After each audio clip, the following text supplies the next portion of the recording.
Assalamualaikum warahmatullahi wabarakatuh.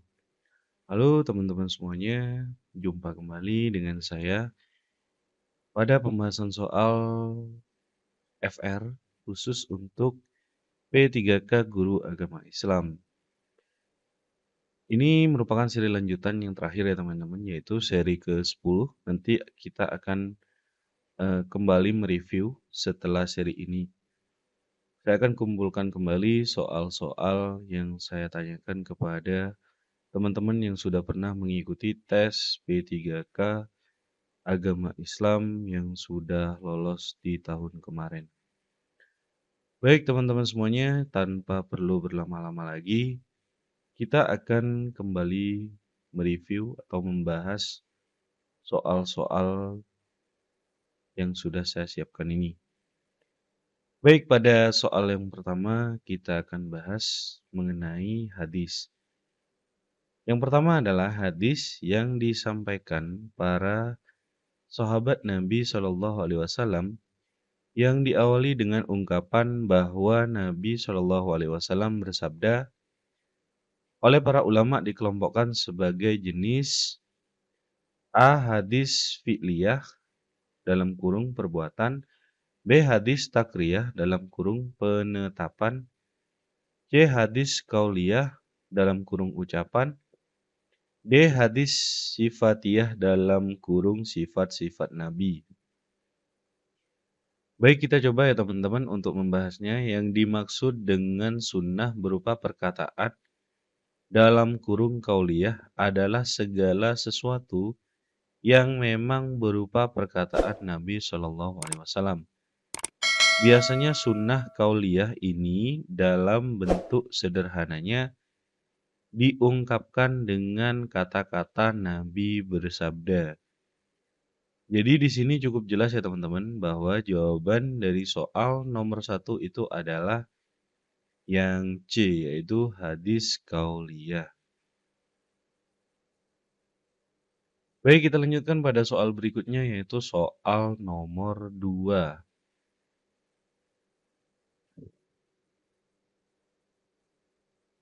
Di antara ayat-ayat Al-Quran secara tegas memerintahkan umat Islam untuk beriman kepada Allah Subhanahu wa Ta'ala dan Rasul-Nya adalah A. Surat An-Nisa ayat 1, B. Surat An-Nisa ayat 59, C. Surat An-Nisa ayat 95, D. Surat Al-Baqarah ayat 59. Nah, kita coba bahas teman-teman, di dalam Al-Quran banyak ayat yang menjelaskan kewajiban taat kepada Rasul Shallallahu Alaihi Wasallam. Di antaranya adalah Quran Surat An-Nisa surat keempat ayat 59 yang artinya, hai orang-orang yang beriman, taatilah Allah dan taatilah Rasul-Nya dan ulil amri di antara kamu. Kemudian jika kamu berlainan pendapat tentang sesuatu, maka kembalikanlah ia kepada Allah dan Rasul.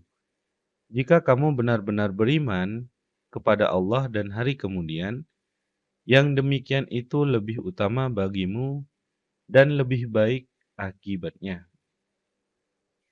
Jadi di sini cukup jelas ya teman-teman, bahwasanya ayat Al-Quran yang secara tegas memerintah umat Islam untuk beriman kepada Allah Subhanahu wa Ta'ala dan Rasul-Nya itu adalah surat An-Nisa ayat 59.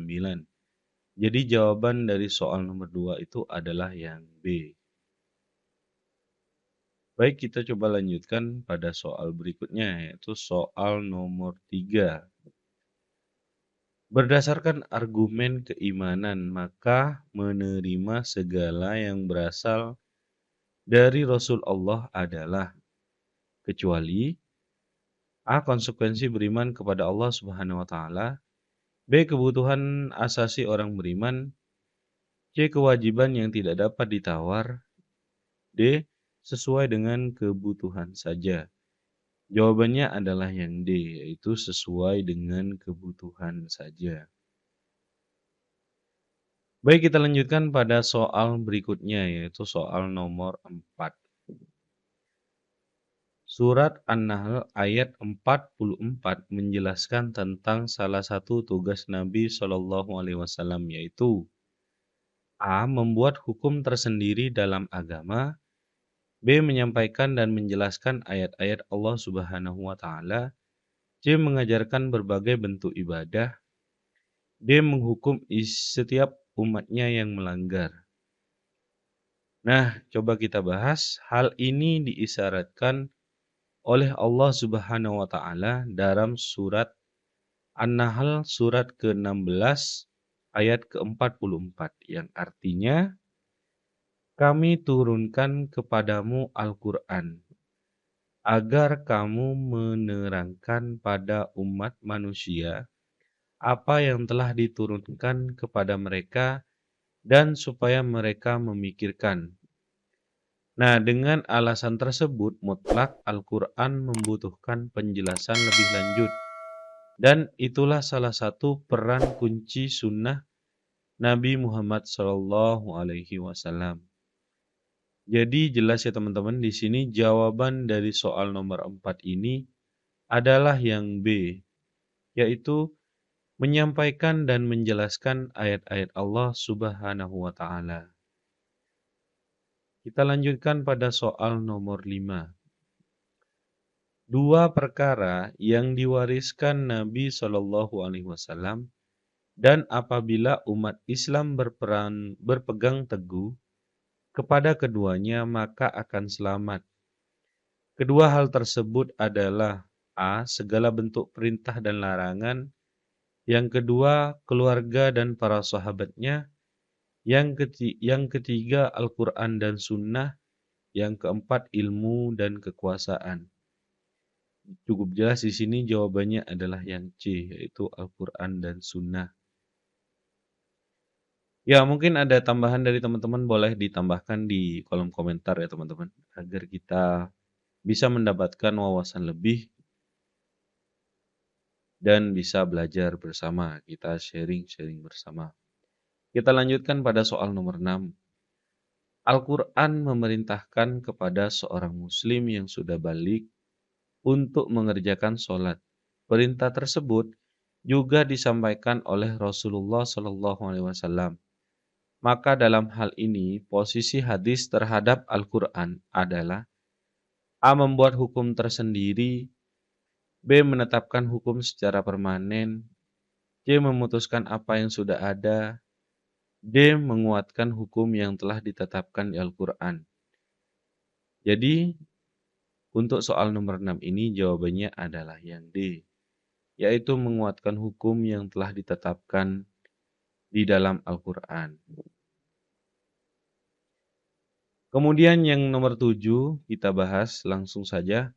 Di antara cara Nabi SAW menjelaskan hukum-hukum yang masih global dalam Al-Quran adalah kecuali A. Memberikan perincian terhadap ayat-ayat yang masih global.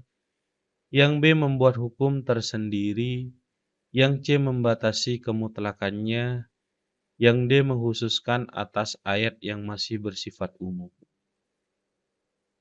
Jadi jawaban di sini jelas ya teman-teman, yaitu membuat hukum tersendiri. Ya, di sini kata kuncinya adalah yang ditanyakan kecuali ya. Baik, kita lanjutkan pada soal berikutnya, yaitu soal nomor 8. Di antara contoh bahwa Nabi Muhammad SAW juga menetapkan hukum baru dalam agama adalah A. Diwajibkannya ibadah puasa. B. Diharamkannya daging babi. C. Diharamkannya binatang buas yang bertaring. D. Diwajibkannya mengerjakan ibadah haji bagi yang mampu. Jawabannya adalah yang C, yaitu diharamkannya binatang buas yang bertaring. Baik, kita lanjutkan pada soal nomor 9. Di antara ayat yang menjelaskan bahwa perkataan Nabi Muhammad SAW pada dasarnya adalah wahyu dari Allah Subhanahu wa Ta'ala adalah A. Surat An-Nisa ayat 59, B. Surat An-Najm ayat 3-4, C. Surat An-Najm ayat 34, D. Surat Al-Ahzab ayat 50. Nah, di sini menegaskan bahwa apa yang disampaikan oleh Nabi Shallallahu Alaihi Wasallam pada hakikatnya adalah wahyu yang dijelaskan dalam surat An-Najm ayat surat ke-53 ayat 3-4 yang artinya dan tiadalah yang diucapkannya itu menurut kemauan hawa nafsunya. Ucapannya itu tiada lain hanyalah wahyu yang diwahyukan kepadanya. Karena semua pada hakikatnya adalah sumber dari Allah, maka mustahil kalau apa yang beliau sampaikan itu bertentangan dengan Al-Quran. Jadi jelas ya teman-teman di sini untuk jawaban dari soal nomor 9 adalah yang B. Kemudian kita akan lanjut pada soal yang terakhir. Tidak semua yang dikerjakan Nabi Shallallahu Alaihi Wasallam menjadi sumber hukum, kecuali A. Segala sesuatu yang berasal dari Nabi dalam kedudukannya sebagai manusia biasa, seperti cara beliau berjalan, untuk atau aktivitas lainnya yang tidak dikaitkan dengan hukum syariat. B. Segala sesuatu yang berasal dari beliau yang semata-mata hanya sebagai kebijaksanaan dalam masalah keduniaan. Yang C. Segala sesuatu yang dianjurkan oleh Nabi Muhammad SAW untuk dikerjakan. Kemudian yang D. Segala sesuatu yang dilakukan oleh Nabi Muhammad SAW dan dijelaskan oleh hukum syariat baik Al-Quran maupun hadis, bahwa apa yang beliau lakukan hanya khusus berlaku bagi beliau sendiri, tidak untuk diikuti oleh umatnya. Jadi jawabannya adalah untuk soal nomor 10 ini adalah yang C.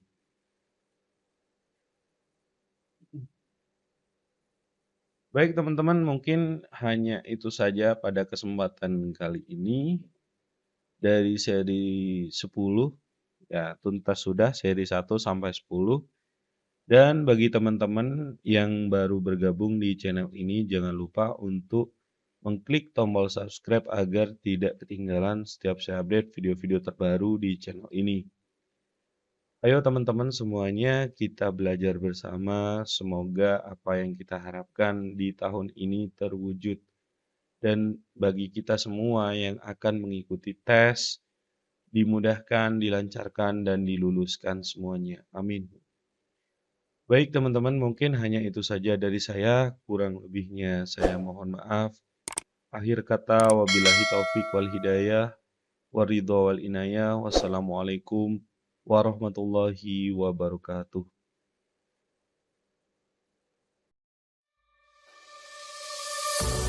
I'm marveling your eyes.